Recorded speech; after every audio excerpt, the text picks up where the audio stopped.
आप सबको हमारा नमस्कार।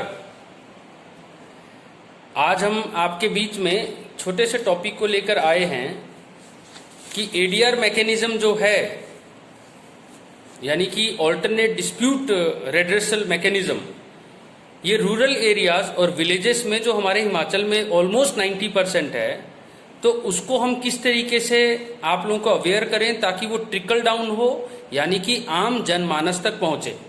सबसे पहले तो एडीआर मैकेनिज्म के बारे में हम समझते हैं।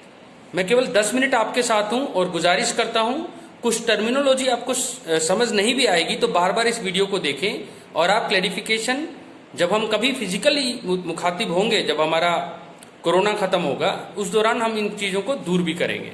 ठीक है, तो एडीआर मैकेनिज्म है क्या चीज? Alternate dispute mechanism.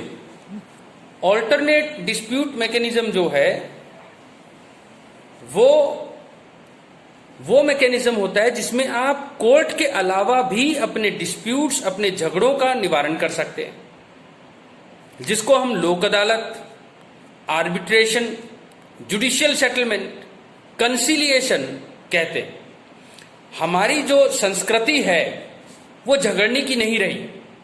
देखो, जर जोरू जमीन जहां भी होगा वहां झगड़े होंगे।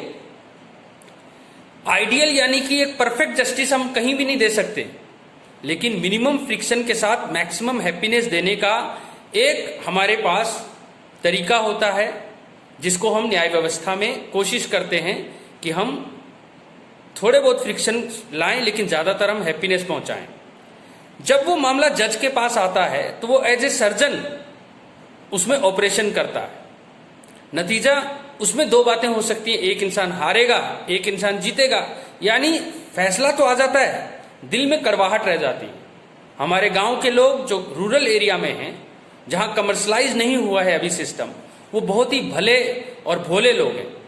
उनके झगड़े छोटे मोटे बीमारियों की तरह होते हैं, जिसमें हम जैसे वैद्य उपचार करते थे, जिसमें कहते थे कि गले में दर्द है तो आप गरारे कर लो। कोरोना में हमने देखा कि अगर आपकी सांस में तकलीफ है तो प्राणायाम करो, अगर आपको गुड़ टेस्ट करके टेस्ट नहीं आ रहा है तो आप सोशल डिस्टेंसिंग मेंटेन करो, और काढ़ा पियो, बार बार भाप लो, ताकि आपको वेंटिलेटर और ऑपरेशन की जरूरत ना पड़े। ये सारी बातें हमने समझी। यही हमारी न्याय व्यवस्था को में हम एडीआर मैकेनिज्म में करते हैं कि आपके झगड़े इतने बड़े नहीं है कि हम उसका ऑपरेशन करें, 3rd स्टेज ऑफ कैंसर है, आपका अंग ही काट के फेंक दें, जिससे कि दो भाई वापस कभी रीयूनाइट ना हो सके। उनके घरों के झगड़ों के बंटवारों का झगड़ा है। हमारी 4 भाई हैं, हम 4 भाई की बन नहीं रही है, हम अलग अलग रहना चाहते हैं, हमारा चूल्हा चौका अलग कर दो। इस तरह के झगड़े होते हैं। मेरे पेड़ जो है वो उसके आंगन में गया तो उसने काट लिया, उसके फल खा लिया। उसकी बकरी जो है उसने मेरे फसल को खराब कर दिया। उसके गाय वो कंट्रोल में नहीं रखता, मेरी फसल खराब होती है। इस तरह के छोटे मोटे झगड़े। और इन्हीं बातों को ध्यान रखते हुए Himachal Pradesh one of the first state था इंडिया में जिसने कि पंचायती राज एक्ट बनाया आपके लिए। उस पंचायती राज एक्ट में अगर हम ध्यान से देखें तो शेड्यूल 3 में ये लिस्ट दे दी गई है कि इन झगड़ों को तो जज के आगे लेके ही नहीं जाना। गलती से पुलिस अगर चालान बनाकर जज के आगे रख भी देती है तो सेक्शन 34 कहता है पंचायती राज एक्ट का कि जज कॉग्नियंस नहीं लेगा। अगर गलती से वो कॉग्नियंस ले भी लेता है तो किसी भी स्टेज में उसको रियलाइजेशन होती है, या फिर वकील साहब रियलाइज करवाते हैं या प्रोसिक्यूटर साहब, तो उसी स्टेज में सेक्शन 36 में हम वापस प्रधान जी को देते हैं। प्रधान जी अगर ये देखते हैं कि ये तो मेरी अपनी भाभी है या मेरा ही अपना बच्चा है, तो वो ट्रांसफर करने को कह सकते हैं। प्रधान जी को ऐसा लगता है कि केस थोड़ा पेचीदा है, इसमें तो सर्जरी की जरूरत है, आप वापस हमें भेज सकते हैं। यानी कि ये सारी व्यवस्था है। और एडीआर की यानी कि कंसिलिएशन कराने की व्यवस्था भी अगर हम सेक्शन 59 पंचायती राज एक्ट देखें तो वहां पर भी है। आपके पास जुरिडिक्शन 2000 से नीचे का है। सिविल केसेस में आपने देखा कि आप अनसाउंड माइंड को ट्रीट नहीं, जो पागल है या अनसाउंड माइंड है, आजकल हम पागल वर्ड यूज नहीं करते, या दलित है, ठीक है, जिसके SC ST एक्ट का प्रावधान लग रहा है, या फिर कोई पब्लिक सर्वेंट ने ऑफिशियल कैपेसिटी में कोई अपराध किया हो, या कोई पार्टनरशिप अकाउंट का मुद्दा हो, बच्चे से जुड़ा हुआ 18 साल से नीचे के बच्चे का मुद्दा हो, उसमें आपकी जुरिडिक्शन नहीं। आपको ऐसे केसेस को डील नहीं करना चाहिए। ये सारी बातें इस एक्ट में लिख दी गई हैं। और जो आपके पास झगड़े आते हैं, मान लो पति पत्नी का कि वो मेरे को पैसा नहीं दे रहा, तो अनलाइक मजिस्ट्रेट आप 500 रुपए तक ही उसमें लगा सकते हैं। उससे ऊपर अगर चाहिए तो हमारे पास ही आना पड़ता है, यानी जुडिशियल मजिस्ट्रेट फर्स्ट क्लास। लेकिन इसका यह मतलब नहीं कि आपका तो परिवार है गांव, जो गांधी जी का सपना था। 73rd संवैधानिक जो अमेंडमेंट हुए हैं उसके तहत पंचायती राज को वो ही पावर दी गई है जो कि लोकसभा और विधानसभा को है। लोकसभा सेंटर के लेवल पे, स्टेट के लेवल पे, विधानसभा आपके लेवल पे ग्राम सभा, और उसके सारे 18 साल के जो मेंबर्स हैं वो सारे उसके मेंबर बन जाते हैं। तो इतने सारी चीजें हैं, किन मामलों में आप कॉम्प्रोमाइज कर सकते हो, किन मामलों को आपको छूना नहीं चाहिए, ये भी मैं आपको बता चुका हूं। सेक्शन 34 में कोर्ट आपके मामले को जो शेड्यूल 3rd में है उनको डील ही नहीं करती है, और अगर पता लग जाए तो 36 में आप ही को वापस भेज देती है। आपकी जो जजमेंट होती है उसको इंप्लीमेंट करने में आपको तकलीफ होती है, या आपसे कोई सर्विस में आपके बोलने पर नहीं आता, तो सेक्शन 47 है, आप मदद लीजिए। आपकी जजमेंट का इफेक्ट क्या होगा उसमें लिखा हुआ है। सेक्शन 73 में आपको बिल्कुल वही प्रोटेक्शन मिली हुई है जो एक जजेस प्रोटेक्शन एक्ट में हमें मिला हुआ है। आप गुड फेथ में किसी का कोई न्याय करते हैं, किसी के झगड़े का निपटारा करते हैं, तो वो सारे मामलों में आपके खिलाफ कोई कार्रवाई नहीं की जा सकती, यानी कि न्याय अधिकारी, क्योंकि आप खुद पंच हैं, आपको वही रिस्पेक्ट, वही डेकोरम मिला है। अब तो अमेंडमेंट करके आपकी तनख्वाहों को भी बढ़ाया गया है। फ्यूचर मीडिएशन का और ग्राम पंचायतों का ही है। भारत में ऐसे भी गांव हैं जहां से एक भी लिटिगेशन कोर्ट तक नहीं पहुंचती। इससे पता चलता है कि अगर हम अच्छे से सेंसिटाइज हो जाएं, एडीआर का मतलब कोर्ट तक ना जाने दें, पहले ही फैमिली मेंबर्स बैठें, या जो मियाँ बीबी लड़ रहे हैं या पड़ोसी लड़ रहे हैं वो जिस पे विश्वास जताते हैं वो ही बंदा उन दोनों का फैसला करवा दे। जैसे महाभारत में कौरव और पांडवों का फैसले के लिए हमारे भगवान कृष्ण जी ने एक प्रयास किया था, वो प्रयास फेल हुआ, हम नहीं बोलते। प्रयास कभी फेल नहीं होता, ये एफर्ट ओरिएंटेड होता है, ये रिजल्ट ओरिएंटेड नहीं होता। प्रयास विफल हुआ लेकिन उसके कारण बहुत फायदे भी हुए, ठीक है। कैंसर के 3rd स्टेज तक इंतजार किया, कोई गिल्ट नहीं रहा कि अब शस्त्र उठाना ही है, यानी कि कोर्ट में जाना ही है, लेकिन उससे पहले कोशिश ना करना, ये बहुत बड़ी फेलियर होगा सिस्टम का।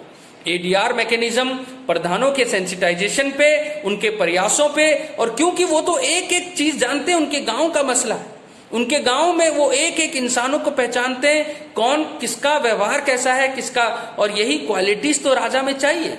गुप्ता पीरियड में राजाओं की क्वालिटी में मन को पढ़ने की शक्ति, साइकोलॉजी जानने की शक्ति को भी डिस्कस किया गया है। 8 वेद और वेदांगा के अलावा 8000 लॉ के सब्जेक्ट्स पढ़ने पड़ते थे, तब आप आम लोगों के राजा यानी सभ्या जिसको बोलते वो बनते थे। जो बड़े मैटर का राजा होता था उसको राजा बोलते थे, अमात्य बोलते थे। ये सब बातें यानी कि नई नहीं है, 10,000 साल पुरानी है। हमारे गांव ने कभी कोर्ट नहीं देखा, कचहरी नहीं देखी। हमारे 90% झगड़े परिवार में पिताजी और माताजी, और वो दोनों भी हो जाते तो दादाजी खत्म कर देते थे। ज्वाइंट फैमिली टूटी और न्यूक्लियर फैमिली आई, तब ये मामले, घरों के मामले बाहर तक आने लगे, जिससे इंसान की डिग्निटी, रेपुटेशन, मानसिक परेशानियां, मानसिक शांति सब कुछ थोड़ी बहुत डिस्टर्ब होने लगी। आपके इज्जत का अधिकार, आपकी प्राइवेसी का अधिकार, निजता का अधिकार आर्टिकल यानी अनुच्छेद 21 में भारतीय संविधान आपको देती है, और हमारी ड्यूटी बनती है ऐसे प्रोग्राम के तहत ग्राम पंचायत लेवल को हम ये समझाएं कि एनडीपीएस एक्ट में भी ये लिखा गया है कि आपकी ड्यूटी है, आपके आसपास कोई भी भांग ना उगे, आप उखाड़ के फेंक सकते हैं। इस एक्ट में भी सेक्शन 73 में आपको प्रोटेक्शन मिली है, तो सेक्शन 74 में पुलिस वालों की ड्यूटी बनाई है कि वो आपको असिस्ट करें बतौर ग्राम पंचायत, यानी पुलिस वाले भी ड्यूटी बाउंड हैं आपको असिस्टेंस देने के लिए। यही बात सेक्शन 24, सेक्शन 40, एनडीपीएस, सेक्शन 74, पंचायती राज एक्ट, यानी कि ये जो चैप्टर 4 में बात कर रहा हूं जिसमें सेक्शन 36 से 76 है पंचायती राज एक्ट का, एक्सक्लूसिवली आपकी जुडिशियल पावर से डील करता है। यानी कि जिस तरह हम जजेस हैं, आप भी अपने अपने रिस्पेक्टिव जगह जजेस हैं। आप प्लीज ज्यादा से ज्यादा लोगों के झगड़ों को वैद्य की तरह, रामदेव जी की तरह बाहर ही उपचार दें, उसका कैंसर के 3rd स्टेज तक पहुंचने ना दें, कड़वाहट को खत्म करें। आप जाकर, अगर आपको लगता है कि टेक्निकल मामला है, पटवारी कानूनगों की मदद चाहिए, आप उनकी मदद लें। अगर आपको लगता है जुरिडिक्शन से बाहर है, आप उसमें कोई ना करें। लेकिन जो मैटर आपकी जुरिडिक्शन में है, जो 500 रुपये से नीचे है मेंटेनेंस या 2000 रुपये से नीचे है सिविल सूट, आप, और जो शेड्यूल 3 में क्रिमिनल केसेस हैं, यानी आम झगड़े जो होते हैं जिसमें स्टेट का कोई सरोकार नहीं होता, ऐसे झगड़ों में आप प्रोएक्टिव रोल अपनाएं, आप उनके घरों तक पहुंचे, उनको सुने। एक्टिव लिसनिंग से आधी प्रॉब्लम दूर हो जाती है। उनको सुने, अगर आपका इंटरेस्ट है तो उस केस को दूसरे प्रधान को दें, एडजॉइनिंग प्रधान को दें। नहीं समझ आता आप हमारे को भेजें। आपको समनिंग करने में, एग्जीक्यूट करवाने में परेशानी आती है, हमारी ड्यूटी हम आपको एग्जीक्यूट करके देंगे। पुलिस वाले की ड्यूटी है सेक्शन 74 में, आपको मदद करेगा। आप अपने केस को एक बार कर दें तो रिवाइज और ऑल्टर नहीं कर सकते सेक्शन 56 में। और सबसे बड़ी बात एडीआर में सेक्शन 42 की मैं जाते जाते कहना चाहता हूं, ये कॉन्सेप्ट सेक्शन 90 और ऑर्डर 36 में सिविल प्रोसीजर कोड में जजेस के ऊपर भी है। सेक्शन 42 पंचायती राज एक्ट में आपको भी दिया हुआ है, यानी कि दो गांव के लोग एग्रीमेंट करके भी अपना कोई भी झगड़ा आपके आगे रख सकते हैं कि आप जो फैसला करोगे हमें मंजूर होगा। बिना जुरिस्डिक्शन के भी आप ऐसे मामलों को डील कर पा रहे हैं, क्योंकि इसमें कोई सूट नहीं डाला। लोगों ने एग्रीमेंट करके बोला हमने फैसला ही आपसे कराना है, मगर ऐसा करते समय IPC, CrPC, constitution, constitutional morality, आप किसी भी देश के लॉ को वायलेट ना करें। केवल पंचायती राज एक्ट के अंदर सेक्शन 42 की पावर को एक्सरसाइज करें। एफकॉन की जजमेंट जो जस्टिस रविंद्रन जी की थी, ऑनरेबल जस्टिस रविंद्रन जी ने बेहतर तरीके से बताया किन मामलों में एडीआर पॉसिबल है। जैसे मैं आपको एग्जांपल दे दूं, छोटे मोटे झगड़े जिसमें सरकार का सरोकार नहीं है, जिसमें कोई माइनर यानी बच्चा इन्वॉल्व नहीं है, कोई अनसाउंड माइंड या पब्लिक सर्वेंट या सरकार इन्वॉल्व नहीं है, सरकार के जमीन का कोई मामला नहीं है, ये मामला केवल भाइयों के बीच में घरों के बंटवारे का, घरेलू झगड़ों का, पति पत्नी के मेंटेनेंस का मामला, इस तरह के मनमुटाव के मामले ही आप डील कर सकते हैं। इन मामलों में कोर्ट में आने से डिले भी होता है और जजेस अपना महत्वपूर्ण टाइम ऐसे छोटे मोटे चीजों में लगाते हैं क्योंकि आपने होमवर्क नहीं किया। अल्टीमेटली हम भी उसको एडीआर में ही भेजते हैं, यानी ऑल्टरनेट डिस्प्यूट रेजोल्यूशन में, जिसमें कंसिलिएशन है, और वो भी नहीं हुआ तो मीडिएशन है, वो भी नहीं हुआ तो आर्बिट्रेशन है जिसमें हम एक्सपर्ट बिठाते हैं, और वो भी नहीं हुआ तो जुडिशियल सेटलमेंट भी है। लेकिन कंसिलिएशन ऑलमोस्ट परिवार वाले ही या पंचायत के लेवल पे ही होता है। इन्हीं बातों के साथ मैं आपको बताना चाहता हूं, आप पे ना एविडेंस चेक लगता है, ना सीआरपीसी, ना सीपीसी, कोई भी जटिलता आप पे नहीं लगती। एडीआर की मामले जो भी डिसाइड होते हैं वो उतने ही इंपॉर्टेंट और सशक्त होते हैं जितने कि एक जज का ऑर्डर।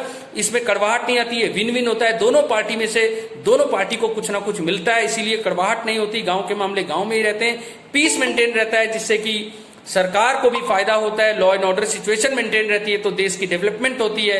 आपका रोल देश की डेवलपमेंट, देश की इकोनॉमी से जुड़ा हुआ है। आप इसको छोटा ना समझें, आप बढ़ावा दें लोगों को कि गांव के मामले गांव में ही खत्म हो, इलेक्शन के मामले जो हैं वो इलेक्शन तक रहने दें, उसके बाद आप गांव के एक फैमिली की तरह चलें। और इन्हीं बातों के साथ मैं आपको कहना चाहता हूं, उस ऑर्डर की एग्जीक्यूशन के लिए भी हम ही बैठे हैं, हम उसको अंजाम तक पहुंचाएंगे। जय हिंद, जय हिमाचल।